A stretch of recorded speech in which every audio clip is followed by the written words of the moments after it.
जब आपका सामान जो है ना एयरलाइन से इस तरीके से बाहर आता है, अगर सामान प्रॉपर ना हो ना फिर वो इस केस में डाल देते हैं, वरना ये देखें इस तरीके से आता है। ये इस तरीके से आपके बैग चलते जाएंगे और ये अंदर से आते जाएंगे।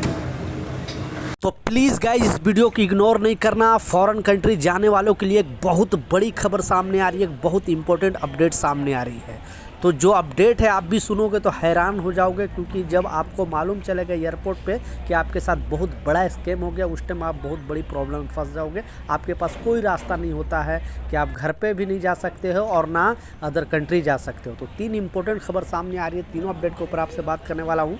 2-3 मिनट का वीडियो है, लास्ट तक जरूर देखना ताकि आपको पूरी जानकारी मिले। तो चलिए स्टार्ट करता हूँ, बताता हूँ अपडेट के बारे में। तो पहला, लगेज बैग से रिलेटेड एक नया अपडेट सामने आ रही है और इस अपडेट में जो बताया जा रहा है, बहुत सारे एयरलाइंस कंपनी सारे यात्रियों को अवेयर किया है, सावधानी बरतने को बोला है।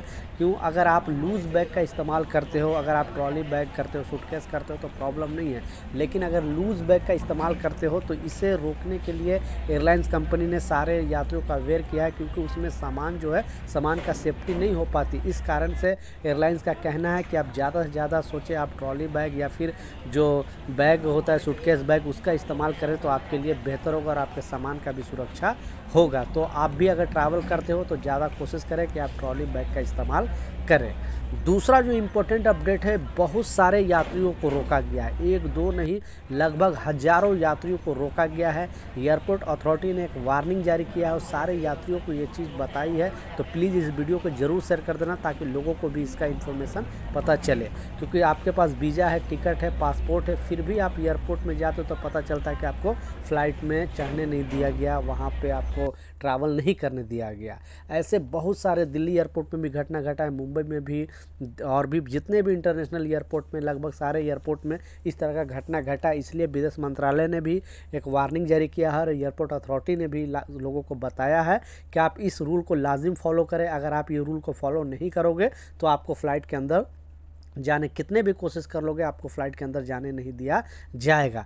तो रूल क्या है, क्योंकि एयरपोर्ट जब टीम जब बताती है तो कोई भी रियलिटी चेक करके बता दे, उसके पास डेटा होता है, उस डेटा के हिसाब से आपको अवेयर करती है, सावधानी बरतने के लिए बोलती है।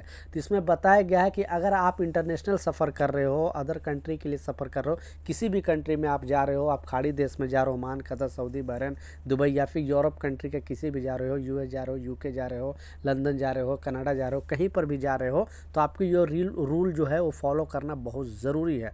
रूल जो है, बताया जा रहा है कि आपको 75 मिनट पहले, यानी फ़्लाइट उड़ने से 75 मिनट पहले बोर्डिंग कराना ज़रूरी है।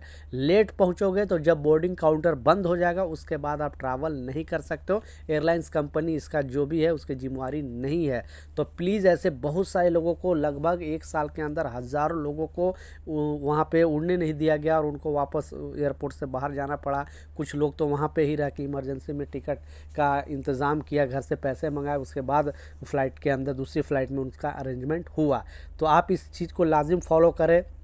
कम से कम 75 मिनट पहले आपको बोर्डिंग कराना पड़ेगा, उस मतलब काउंटर पे पहुंचना पड़ेगा। अगर काउंटर पे नहीं पहुंचोगे तो फिर आपसे भी वहाँ पे प्रॉब्लम हो सकता है और आप भी फ़्लाइट के अंदर जा नहीं सकते हो। तो इस चीज़ को लाजिम ख्याल रखें। लास्ट जो सबसे इम्पोर्टेंट अपडेट है, बहुत बड़ी खबर सामने आ रही है। जब आप फॉरेन कंट्री के लिए जाने के लिए तैयार हो और 12-12 लाख रुपये आप देते हो, बहुत सारे ऐसे जहाँ यूरोप कंट्री का वीज़ा का भी प्राइस ज़्यादा होता है, आपको मालूम है, वो भी डायरेक्ट वर्क वीज़ा नहीं मिलता है। तो ऐसा ही एक गांव के रहने वाले लोग के साथ हुआ है, जैसा आप स्क्रीनशॉट पर लगा कर दिखा रहा हूं। तो दोस्ती के जाल में उलझा ऐसा, पहले हाथ से निकली विदेश की नौकरी, फिर कंगाल हो गया पूरा परिवार। तो ऐसा ही मामला आया। एक दोस्त के कहने पर इन्होंने एक दूसरे एजेंट के लिए, वीज़ा के लिए लगभग 12 लाख रुपए दिया था, कर्ज करके, दूसरे से उधार लेके। और फिर जब एयरपोर्ट पे जाता है तो मालूम चलता है कि ये एजेंट ने उन्हें फ्रॉड वीज़ा दे दिया है और immigration team immediately airport police बुलाती है और इनको जेल के हवाले कर देती है। तो इसलिए बहुत सारे वीडियो मैंने बताया है कि कोई भी आपको अगर वीज़ा दे रहा है तो पहले दूसरे ट्रैवल एजेंट से पहले चेक कर ले या फिर ऑनलाइन खुद अपने चेक कर ले, उसके बाद ही ट्रैवल करें, क्योंकि इस तरह का मामला है। अब उसका परिवार भी तहस नहस हो गया, वो जेल के पीछे भी गया, और जो लोग एजेंट जो इनको टिकट वीज़ा दिया है उनकी तो गिरफ्तारी होगी, लेकिन पहले इनका ज़िंदगी ख़त्म हो गया ना। ये कहने का मतलब है कोई भी डिसीजन दूसरे के बहकावा में आपको नहीं आना है, सोच समझ के ही डिसीजन लेना है, नहीं तो इस तरह का प्रॉब्लम आपके साथ भी हो सकता है। तो ये कुछ अपडेट था, ये कुछ जानकारी था, मैं सोचा आप लोगों के साथ शेयर करूँ। कुछ सवाल है नीचे कमेंट सेक्शन में ज़रूर पूछे, मैं ज़रूर आपको रिप्लाई करूँगा। मिलता हूँ नए अपडेट के साथ, नई जानकारी के साथ। जब तक जय हिंद।